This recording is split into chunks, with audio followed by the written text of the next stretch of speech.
नमस्कार शेतकरी बांधवांनो. आत्ता आपण चव्हाण साहेब भूमी अभिलेखचे साहेब आहेत. तर त्यांच्या शेतीच्या केळीच्या प्लॉटवर आलेलो आहोत आपण. खूप प्रगतशील असे शेतकरी आहेत. खूप आधुनिक पद्धतीने आणि चांगल्या पद्धतीने केळीचे उत्पादन घेतात.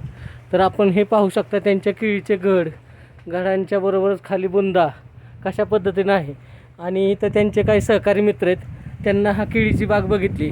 तर आपण हे त्यांना विचारू की ही केळीची बाग त्यांना कशी वाटली आणि सरांनी कशा पद्धतीने ह्या केळीचं नियोजन केलेलं आहे. तुम्हाला कसं वाटलं, बोला सर. मी राजाराम लक्ष्मण गलांडे, माजी सैनिक, हां इंदापूर. मी आज चव्हाण साहेबांच्या केळीच्या बागेमध्ये स्वच्छने भेट देण्यासाठी आलो होतो. माझं वय वर्ष आता 70 आहे. माझ्या वय वर्ष 70 वर्षामध्ये अशी केळी आणि केळीचा बुंदा आणि स्वच्छता आणि एवढी टापटीप मी आज तागायत मी कितीतरी बागायत जात बघितले. अशी केळी मी माझ्या आयुष्यात अजून पहिल्यांदाच पाहतोय मी अशी केळी. तुम्हाला काय वाटतंय सर? मी विशारद बापूराव बेंताडे, मी सिग्नल कोर मधला आर्मीचाच आहे. हां आणि अशी इतकी कष्ट करून आणलेली शेती मी पहिल्यांदाच बघतोय. खरंच साहेबांना मानलं मी. बरं, शेतकरी कष्ट तर सगळेच करतात, पण योग्य नियोजन आणि योग्य पद्धत याला म्हणायचं. बरं, आपण सरांकडनं जाणून घेऊया. आपले काही सेंद्रिय आणि जैविक पद्धतीच्या खताच्या माध्यमातून ह्यांनी ही शेती केलेली, तर त्यांना कशा पद्धतीने याचा रिझल्ट आला आपण त्यांच्याकडून थोडं मदत घेऊ. आता बऱ्याचशा लोकांचं म्हणणं आहे की बाबा केळी पीक हे जास्त पाणी घेतं, खादाड पीक आहे. परंतु तसं काही सुद्धा नाही. निश्चितपणे मी सांगतो की ऊसापेक्षा पाणी ह्याला कमी लागतं.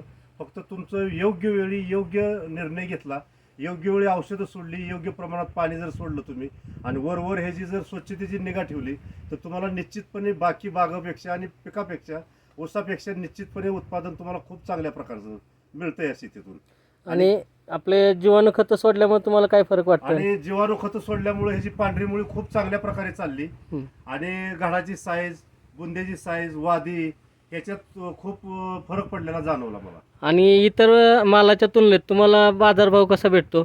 इतर मालाच्या तुलनेमध्ये या आपले जीवाणू वगैरे वापरल्यामुळं आपला टेरिफिकचं नाही ह्याचं बायोफाईटचं हां बायोफिटचं काही औषधं वापरल्यामुळं मला ह्याची पांढरी मुळी खूप चांगल्या प्रकारे जाणवली चाललेली. आणि जमिनीतले जे अन्नद्रव्य आहेत त्याच्यामुळे त्याने अपटेक करून दिले, अपटेक होतात. आपले PSB KMB दिल्यामुळे अपटेक. KSB आणि PSMB वापरल्यामुळं खूप फरक पडतोय. वादी एक समान पडते, घडाची साईज वगैरे खूप छान प्रकारे पडते. आणि घडावरती तरी अजून आपण स्टीमरी शेत फवारलेलं नाहीये. स्टीमरिस नाही, परत V99 आहे त्याचं. हां बायो 99. हां नॅचरल आहे. तेच ना, चालते. शेतकऱ्यांना मुलाखत दिल्याबद्दल धन्यवाद. धन्यवाद.